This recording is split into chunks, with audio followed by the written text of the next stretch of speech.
السلام علیکم ورحمۃ اللہ تعالی وبرکاتہ۔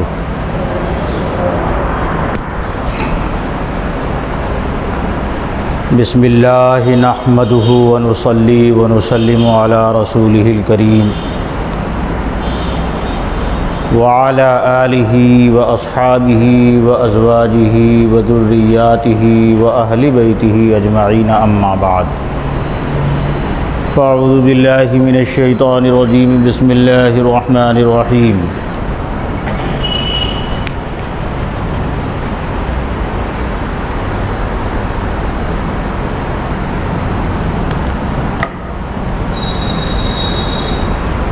ان الصلاة كانت على المؤمنین کتابا موقوتا، صدق اللہ العظیم وبلغنا رسولہ النبی الکریم ونحن علی ذلک لمن الشاہدین والشاکرین والحمد للہ رب العالمین۔ نہایت ہی محبت و خلوص اور ادب و احترام کے ساتھ آئیے ہم اور آپ اپنے آقائے سید الافلاق، صاحب الاولاق، سیار الافلاق محمد الرسول اللہ صلی اللہ علیہ وآلہ وسلم کی پیاری بارگاہ بے کس پناہ میں نذرانے درود و سلام پیش کرنے کی سعادت حاصل کریں۔ اللہم صلی علی سیدنا و مولانا محمد وعلی آل سیدنا و مولانا محمد وبارک وسلم، صلاۃ و سلاما علیک یا رسول اللہ۔ گزشتہ جمعرات کو مینائی اسلامک مشن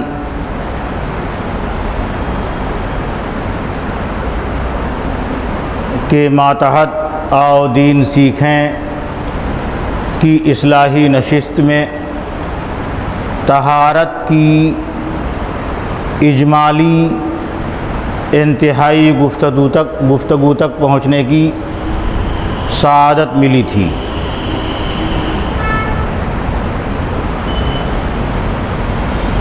ایمان و توحید و رسالت اور کفر و شرک کی وضاحت کے بعد ہی سے نماز کے سلسلے کی گفتگو جاری اور ساری ہے، جس میں سب سے پہلے نماز سے پہلے اس کی 6 شرطوں کی تکمیل کے سلسلے میں سب سے پہلی شرط جس کا نام طہارت ہے، اس سلسلے میں گفتگو مکمل ہونے کے قریب پہنچی۔ ہم نے آپ سے عرض کیا تھا کہ نمازی کا حدث اکبر اور حدث اصغر سے پاک ہونا، یعنی موجبات غسل سے پاک ہونا اور نواقض وضو سے پاک ہونا۔ موجبات غسل حدث اکبر ہے جس کی وجہ سے نہانا فرض ہوتا ہے، اور نواقض وضو توڑنے والی چیزیں ہیں جس کی وجہ سے وضو کرنا ضروری ہوتا ہے، جس کو حدث اصغر کہتے ہیں۔ نمازی کا ان دونوں سے پاک ہونا، اور تیسری چیز رہ گئی تھی، میں نے آپ کو بتایا تھا کہ ہم نجس اور نجاست کے سلسلے میں غلط فہمی کے شکار رہا کرتے ہیں۔ دیکھیے، پاک ہونا معنی ہے نمازی کا 5 موجبات غسل سے پاک ہونا، اور باوضو ہونا معنی ہے وضو توڑنے والی چیزوں کے لاحق ہونے کے بعد وضو کا کرنا۔ یہ طہارت حکمیہ میں آتا ہے، ایک کو طہارت کبریٰ کہتے ہیں، دوسرے کو طہارت صغریٰ کہتے ہیں۔ پھر یاد دلانے کے لیے میں عرض گزار ہوں کہ غسل کو طہارت کبریٰ اور وضو کو طہارت صغریٰ کہتے ہیں۔ تیسری چیز رہ گئی تھی کہ مصلی یعنی نمازی کا بدن اور اس کا کپڑا اور اس کی جگہ کا پاک ہونا۔ تو ابھی تک جتنی پاکی کا بیان چل رہا تھا اس میں غسل کب آپ کے اوپر ضروری ہے، وضو کب آپ کے اوپر ضروری ہے، لیکن ابھی تیسری شق رہ گئی تھی جس میں نمازی کا بدن اور کپڑا اور جس جگہ وہ نماز پڑھے گا وہ جگہ طہارت حقیقیہ سے پاک ہونا، نجاست حقیقیہ سے پاک ہونا۔ اب ضرورت آ گئی نا کہ آپ نے سمجھ لیا کہ حدث اکبر کسے کہتے ہیں، حدث اصغر کسے کہتے ہیں، تو اب نجاست حقیقیہ کا بھی جاننا ضروری ہے۔ اجمالی طور سے اس کی تفصیلات تو بہت ہیں، اجمالی طور سے آپ یہ جان لیجئے کہ جسے آپ ناپاک چیز کہتے ہیں جیسے شراب اور پیشاب، بہت ساری چیزیں ہیں جب آپ اس کی تفصیل معلوم کریں گے، تو جن چیزوں کو ناپاک کہا گیا ہے وہ چاہے گاڑھی ہو چاہے پتلی، وہ عین نجاست ہے، اور جو عین نجاست ہے اس کو دو حصوں میں بانٹا گیا ہے۔ ایک کا نام نجاست حقیقیہ غلیظہ رکھا گیا ہے اور دوسرے کا نام نجاست حقیقیہ خفیفہ رکھا گیا ہے۔ خوب سمجھ لیں، جن چیزوں کو ہم ناپاک کہتے ہیں وہ چیزیں نجاست حقیقیہ کہلاتی ہیں، اور نجاست حقیقیہ کو دو حصوں میں شریعت نے تقسیم کیا ہے۔ ایک کا نام نجاست حقیقیہ غلیظہ ہے، دوسرے کا نام نجاست حقیقیہ خفیفہ ہے۔ اب اجمالی طور سے آپ یہ سمجھ لیں کہ نجاست حقیقیہ غلیظہ کا مطلب ہے کہ جو بڑی ناپاکی ہے، اور نجاست حقیقیہ خفیفہ کا مطلب ہے کہ جو اس سے تھوڑی چھوٹی ناپاکی ہے۔ مثال کے طور سے لید، گوبر، پیشاب، پخانہ، شراب وغیرہ یہ نجاست حقیقیہ ہیں، اور انہی میں سے کچھ چیزیں نجاست حقیقیہ خفیفہ ہیں۔ جو جانور حلال ہیں، پالے جاتے ہیں، جن کی پرورش انسان کرتا ہے، ان کا پاخانہ تو نجاست حقیقیہ غلیظہ بڑی ناپاکی ہے، لیکن ان کے پیشاب کا معاملہ جو ہے نجاست حقیقیہ خفیفہ میں رکھا گیا ہے۔ مثال کے طور سے بس اتنی بات سمجھ لیجئے۔ اب جتنی چیزوں کو آپ ناپاک سمجھتے ہیں ان کی گنتی آپ خود سے بھی کر سکتے ہیں کتابوں کے ذریعہ، اور دوسروں سے معلومات بھی کر سکتے ہیں۔ جب آپ کو یہ بات معلوم ہو گئی کہ نجاست کی دو قسمیں ہیں، ایک حقیقیہ غلیظہ، ایک حقیقیہ خفیفہ، تو اب یہ آپ سمجھ لیجئے کہ نمازی کا بدن اور کپڑا حقیقیہ غلیظہ سے بھی پاک ہونا ضروری ہے، اور ایک حد میں نجاست حقیقیہ خفیفہ سے بھی پاک ہونا ضروری ہے۔ اب اس کو سمجھیں آپ کہ نجاست حقیقیہ غلیظہ بڑی والی ناپاکی اگر ہے تو نمازی کے بدن پر اس کے 3 احکام رکھے گئے ہیں، بدن اور کپڑے پر۔ آپ نے شریعت کی زبان میں ہو سکتا ہے یہ سنا ہو کہ 3.5 ماشا کو 2 صورتوں میں رکھا گیا ہے۔ ایک تو یہ ہے کہ نجاست اگر گاڑھی ہے تو اس کا وزن دیکھا جائے گا، اور نجاست اگر پتلی ہے تو اس کی لمبائی چوڑائی دیکھی جائے گی۔ اب آپ ذہن میں یہ رکھیں کہ بڑی والی ناپاکی کے سلسلے میں ہم گفتگو کر رہے ہیں کہ نمازی کو اپنے بدن اور کپڑے اور جگہ کو اس سے پاک رکھنا ہے، تو اب نمازی کا بدن اور کپڑا نجاست حقیقیہ غلیظہ بڑی والی ناپاکی سے پاک رہنے کی صورت 3 ہے، اور وہ 3 یہ ہے کہ اگر نجاست گاڑھی ہے تو 3.5 ماشا، یعنی پرانا 1 روپے کا سکہ جو ہمارے آپ کے ہندوستان میں چلتا تھا، وہ اس کا جو وزن ہے اس کے قریب ہے۔ تو اگر نمازی کے بدن پر نجاست حقیقیہ غلیظہ کپڑے پر یا بدن پر اگر 3.5 ماشا یعنی 1 روپے کے وزن کے برابر لگ جائے تو اب تین صورتوں میں رکھا گیا ہے، یا تو اس کے برابر لگے گا، یا اس سے زیادہ لگے گا، یا اس سے کم لگے گا۔ یہی تین چیزیں آپ کو بڑی والی نجاست جو نمازی کے بدن اور کپڑے سے متعلق ہوگی سمجھنا ہے۔ اگر 1 روپے پرانے سکے کے برابر اگر نجاست لگی بدن یا کپڑے پر نمازی کے، تو اس کا دھونا واجب ہے شریعت میں، کہ بغیر اس کے دھوئے نماز کامل نہیں ہوگی، فاسد ہوگی، واجب الاعادہ ہوگی، یعنی اس کا نام نماز تو رہے گا مگر کامل نماز نہیں، فاسد نماز رہے گا، اس کو دوبارہ پڑھنا ضروری ہو جائے گا۔ دیکھیے، ایک چیز ہے کہ اس کا نام نماز ہی نہ رہ جائے، اور ایک صورت یہ ہے کہ اس کا نام نماز تو رہے لیکن دہرانا ضروری ہو جائے، اور ایک وہ صورت ہے کہ اس کا نام نماز بھی رہے اور دہرانا واجب بھی نہ ہو۔ یہ تین شقیں شریعت میں آپ کو جاننا چاہیے۔ تو اب اگر 1 روپے کے برابر وزن میں یا لمبائی چوڑائی میں نجاست حقیقیہ غلیظہ مصلی کے بدن پر، نمازی کے بدن پر لگی ہے، تو نماز واجب الاعادہ ہے، اور اس کا لگا رہنا مکروہ تحریمی ہے، اور اس کا دھونا واجب ہے۔ یعنی ایسے نمازی کی نماز کو نماز کہا جائے گا مگر فاسد نماز۔ اور اگر کہیں اس سے زیادہ ہو جائے تو ایسے نمازی کے اوپر فرض ہے اس کو دور کر کے نماز پڑھنا، اور پھر ایسے نمازی کی نماز باطل ہوگی، وہ نماز ہی نہیں ہوگی، سرے سے اس کو نماز ہی نہیں کہا جائے گا۔ فرق آپ نے سمجھ لیا ہوگا۔ اب 2 صورتوں میں تو ایک صورت میں تو ایک یہ ہوا کہ اس کا نام نماز ہی نہیں ہوگا جب ایک سکے سے زائد کا معاملہ ہو جائے، یا ایک سکے کے برابر کا رہے گا لیکن نماز تو رہے گی لیکن فاسد نماز ہوگی۔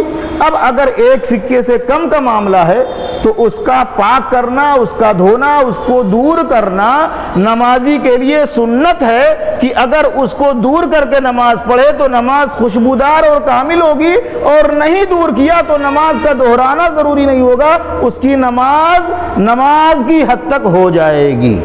بات سمجھ میں آ گئی؟ یہ نجاست حقیقیہ غلیظہ بڑی والی ناپاکی کا معاملہ ہے۔ دوسری صورت جو ہے وہ نجاست حقیقیہ خفیفہ کہلاتی ہے، کہ جس کو شریعت نے کچھ گنجائش دی ہے۔ اب نجاست حقیقیہ خفیفہ میں جو چیزیں شامل ہوتی ہیں، جیسے میں نے آپ کو ایک مثال دی، پالتو جانور، حلال جانور کا پیشاب، وہ نمازی کے بدن یا کپڑے پر لگے تو جس انگ کا الگ نام ہے، جس کپڑے کا الگ نام ہے، مثال کے طور سے ہم جو کپڑا پہنتے ہیں، آستین ایک چیز ہے، دامن ایک چیز ہے، پچھلا پلہ ایک چیز ہے، اگلا پلہ ایک چیز ہے، کالر وغیرہ الگ الگ جو چیزیں کہلائی جاتی ہیں، ان کو کپڑے کا ایک حصہ کہا جاتا ہے جن کا نام الگ رکھا جاتا ہے۔ ان کے اندر، ان کے اوپر اگر نجاست حقیقیہ خفیفہ 1/4 کے برابر لگ جائے تو اس کا دھلنا واجب۔ وہی صورت آ گئی، 1/4 آستین کا 4 حصہ کیا جائے، اس کے 1/4 کے برابر اگر لگ گیا تو اس کا دھلنا واجب، اور اس سے کم لگا تو سنت، اور اس سے زیادہ لگا تو فرض۔ یہ بھی آپ سمجھ میں گئے ہوں گے۔ اب نجاست اگر گاڑھی ہے تو اس میں وزن کا اعتبار ہے، اور پتلی ہے تو اس میں اس کی چوڑائی اور لمبائی کا اعتبار ہے۔ لیکن کبھی ایسا بھی تو ہو سکتا ہے کہ 1 بوند شراب یا پیشاب جو حوض دہ دردہ نہیں ہے، 100 × 100 کا حوض نہیں ہے، اس سے کم کا پانی جہاں جمع ہے، اس میں 1 بوند پیشاب یا شراب پڑ جائے تو وہ کل پانی کو ناپاک کر دے گا۔ بات سمجھ میں آ گئی ہوگی۔ تو سارے مسائل ایک جیسے ہر جگہ لاگو نہیں کیے جائیں گے۔ اب اگر نجاست حقیقیہ غلیظہ ہو چاہے خفیفہ ہو، اگر وہ 100 × 100 کے تالاب حوض میں پڑ جائے تو اگر دکھنے والی ہے تو حکم دیا جاتا ہے کہ جہاں دکھائی دے رہا ہے وہاں سے آپ وضو نہیں کر سکتے، لیکن دکھائی دینے والی نہیں ہے جو شراب اور پیشاب، اور وہ تہ دردہ میں پڑی گئی تو بھی وہ ناپاک نہیں ہوگا، پورا حوض پاک کہا جائے گا، جہاں سے آپ چاہیں اس سے وضو کر سکتے ہیں۔ لیکن دہ دردہ نہیں ہے اگر، اس سے کم ہے، بالٹی ہے، تالاب ہے، ڈرم ہے، چھوٹا حوض ہے، جو بھی صورت ہے جہاں بھی پانی جمع ہے، اگر وہ دہ دردہ نہیں ہے تو اس میں ایک قطرہ بھی پیشاب یا شراب پڑ جائے تو وہ کل پانی ناپاک ہو جائے گا، چاہے نجاست حقیقیہ خفیفہ کا معاملہ ہو اور چاہے نجاست حقیقیہ غلیظہ کا معاملہ ہو۔ اب جب آپ نے یہ سمجھ لیا تو آگے گفتگو یہ تو ہوگی پہلی شرط نماز کی، 6 شرطیں ہیں، سب سے پہلی طہارت، دوسری ستر عورت، تیسری استقبال قبلہ، چوتھی نیت۔ نیت سے انشاءاللہ ہم آگے بیان کریں گے، کوشش کر رہے ہیں ہم کہ اس تھوڑے سے وقت میں آپ کو مختصراً نماز کی دوسری شرط ستر عورت اور تیسری شرط اللہ سبحان اللہ کہنا پورا نہ ہو پایا اور اس سے پہلے وہ حصہ وہ عضو ڈھک گیا تو نماز فاسد ہونے سے بچ جائے گی۔ اور اگر 3 بار مرد کے جو 9 اعضاء ہیں چھپانے کے، اس کو مثال کے طور سے میں بتا دوں، جیسے ایک پٹھا الگ ایک حصہ ہے، دوسرا پٹھا ایک الگ حصہ ہے، ایک ران الگ حصہ ہے، دوسری ران الگ حصہ ہے، ایک گھٹنا الگ حصہ ہے، دوسرا گھٹنا الگ حصہ ہے، اسی طرح پیڑوں سے لے کر کمر تک یہ پورا آگے پیچھے کا ایک حصہ ہے، اسی طرح اور جو شرمگاہ عورتیں غلیظہ جنہیں کہتے ہیں ان میں بہت ساری مردوں کی جگہیں ہیں، عورتوں کی جگہیں، ان سب کو عورتوں کے لیے الگ، مردوں کے لیے الگ، مردوں کے لیے 9 حصے کیے گئے ہیں۔ ان 9 حصوں میں سے ایک حصہ جسے شریعت نے مانا ہے، اگر ایک آن کے لیے بھی آپ نے جان بوجھ کر کھولا تو فوراً نماز چلی گئی، اور اگر اپنے آپ کھلا اور 3 بار سبحان اللہ سبحان اللہ سبحان اللہ کہنے سے پہلے اسے ڈھک لیا گیا تو نماز بچ گئی، نماز ہو گئی۔ اب آپ نے جب یہ جان لیا کہ مرد کے اعضائے عورت یہ 9 ہیں تو عورت جسے کہتے ہیں اس کے اعضائے عورت کو بھی جاننا ضروری ہے۔ اس کو آسانی سے آپ یوں سمجھ لیں کہ عورت کے 5 حصے بدن کو چھوڑ کر اس کا پورا بدن عورت ہی عورت ہے۔ کچھ حصے ایسے ہیں جو عورت ہیں اور کچھ حصے ایسے ہیں جو عورتیں غلیظہ ہیں، جن کو شرمگاہ کہا جاتا ہے، وہ عورتیں غلیظہ ہیں، اور عام بدن جو عورت کا ہے وہ عورت ہی کہلاتا ہے۔ ان سب کا چھپانا 3 حیثیتوں سے مردوں کے لیے اور 5 حیثیتوں سے عورتوں کے لیے میں آج آپ کو سمجھانا چاہتا ہوں۔ جو 5 چیزیں ہیں عورت کی جن کا کھولنا نماز میں اور غیر محرم کے سامنے بھی کسی حد تک جائز ہے، وہ پورا چہرہ جسے آپ وضو میں دھلتے ہیں، اور دونوں ہتھیلیاں اور دونوں قدم۔ لیکن قدم کے تلوے کے بارے میں علماء نے اختلاف کیا، اس اختلاف میں آپ کو زیادہ نہیں جانا ہے، بس اتنا علم کے لیے جان لیجئے کہ تلوے جو ہیں پیر کے، ان کو بعض علماء نے عورت ہی میں شامل کیا ہے، یعنی اس کو بھی چھپانے کی جگہ کہا ہے، مگر فتویٰ اس بات پر ہے کہ عورت کے 5 حصے بدن ایسے ہیں کہ جن کا کھولنا غیر محرم کے سامنے جائز ہے۔ فتنہ کی وجہ سے اس کا چہرہ وغیرہ ڈھکنے کے لیے کہا گیا ہے، مگر وہ عورت نہیں ہے، یعنی عورت کا وہ حصے بدن ستر عورت میں شامل نہیں ہے، پورا چہرہ، دونوں ہتھیلیاں اور دونوں قدم۔ بات سمجھ میں آ گئی؟ اس کے علاوہ عورت کا پورا بدن جو ہے وہ عورت ہی عورت ہے۔ کچھ ایسے ہیں کہ جن کو اکیلے میں بھی وہ کھول نہیں سکتی ہے، کچھ ایسے ہیں کہ جن کو عورت اکیلے میں کھول سکتی ہے، کچھ ایسے ہیں کہ جن کو اپنے محرم کے سامنے کھول سکتی ہے، اور کچھ ایسی ہیں کہ جو محرم کے سامنے بھی نہیں کھول سکتی ہیں۔ گویا کہ اس میں تفصیل جاننے کی ضرورت پیش آئی نا۔ اب مرد والی بات آپ کو میں سمجھا دوں کہ جس کو ستر عورت کہا گیا ہے مرد کے لیے، وہ بغیر کسی طبعی اور شرعی ضرورت کے اس کا کھولنا منع ہے، اور دوسرے کے سامنے کھولنا حرام ہے، اور نماز میں بھی کھولنا حرام ہے، فرض ہے اس کا چھپانا۔ دوسرے کے سامنے بھی اس کا چھپانا فرض ہے اور نماز میں بھی اس کا چھپانا فرض ہے، جس کو مرد کا ستر عورت کہتے ہیں، اور اکیلے میں بھی منع ہے۔ یہ تو مردوں کی بات ہوگی. جن کو عورت کے لیے منع کیا گیا ہے, جس کو ستر عورت کے لیے کہا گیا ہے, وہ تو 5 کے علاوہ ہیں. ان میں اگر محرم ہے, محرم کا مطلب ہے جو سگا کہلاتا ہے, جس سے رشتہ نکاح عورت کا نہیں ہو سکتا, اس کو محرم کہتے ہیں. باپ, بیٹا, بھائی وغیرہ, داماد, یہ سب محرم ہوتے ہیں. ان کے سامنے اگر عورت ان 5 کے علاوہ اور بھی بدن کا کچھ حصہ کھلا رکھے, کون کون سے حصے کو چھوڑ کر,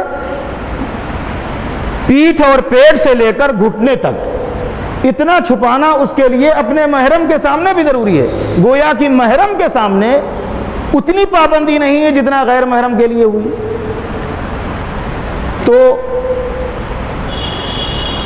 غیر محرم کے سامنے وہ ساری پابندیاں ہیں عورت کی جو 5 حصے بدن کے علاوہ ہیں. جو غیر محرم کے لیے حکم ہے وہی عورت کا معاملہ نماز کے اندر بھی ہے. جن چیزوں کو وہ غیر محرم کے سامنے, اجنبی مرد کے سامنے نہیں کھول سکتی ہے, اس کو نماز میں بھی وہ نہیں کھول سکتی. عام طور سے عورتیں جب نماز پڑھتی ہیں تو وہ گھر میں جیسی بھی رہتی ہوں, لیکن دیکھا ہوگا آپ نے نماز کی تیاری کرتی ہیں, یہاں تک کہ وہ اس بات کو بھی سمجھتی ہیں بال کا کوئی حصہ کھلا نہ رہے, اور ایسی اوڑھنی ہو کہ بال کی سیاہی بھی نہ جھلکے. اور بدن کا جھلکنا تو مردوں کے لیے بھی منع کیا گیا ہے, عورتوں کے لیے تو اس سے زیادہ منع کیا گیا ہے. اب ایک جگہ جہاں غلط فہمی ہوتی ہے, عورتیں عام طور سے بدن تو چھپا لیتی ہیں, بال بھی چھپا لیتی ہیں, لیکن لٹکتا ہوا بال کبھی کبھی وہ نماز میں کھلا چھوڑ دیتی ہیں. کبھی کبھی اتفاق پڑ گیا ہے, نگاہوں کے سامنے ایسا آیا ہے. تو اب اس بات کو سمجھنا اور سمجھانا ضروری ہے کہ عورت کے سر کا معاملہ ایک الگ وہ عورت کا حصہ ہے, اور اس کا سر کا بال جو ہے وہ الگ ایک عورت کا حکم رکھتا ہے. یعنی پورے بدن, پورے سر کو چھپانا ایک الگ حکم ہے, اور پھر اس کے لٹکے ہوئے بال کا چھپانا ایک الگ حکم شریعت ہے. اگر عورت نے پورا سر چھپا لیا لیکن لٹکے ہوئے بال کا چوتھائی حصہ کہیں لٹکا اور کھلا رہ گیا تو اس کی نماز نہیں ہوگی, نہ اس کا چھپانا اس ہر عورت کے اوپر فرض ہے. یہ بھی آپ نے سمجھ لیا. وقت ہوا پونے. اب میں استقبال قبلہ کی بات اور وقت کی بات دونوں چھوڑ دیتا ہوں. کئی جمعراتوں سے یہ گفتگو چل رہی تھی کہ تھوڑا وقت دیا جائے گا کہ آپ حضرات اگر ذہن میں کوئی سوال رکھتے ہیں اور وہ پچھلی گفتگو میں ہم نہیں سمجھا سکے, نہیں ذکر کر سکے, اور آپ کے ذہن میں ہے تو آپ پوچھیں. میں اس کا وقت دینا چاہتا ہوں.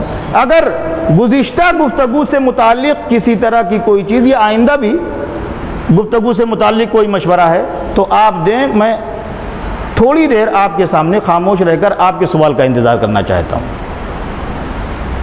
جو صاحب بھی کوئی سوال ذہن میں رکھتے ہوں پوچھیں.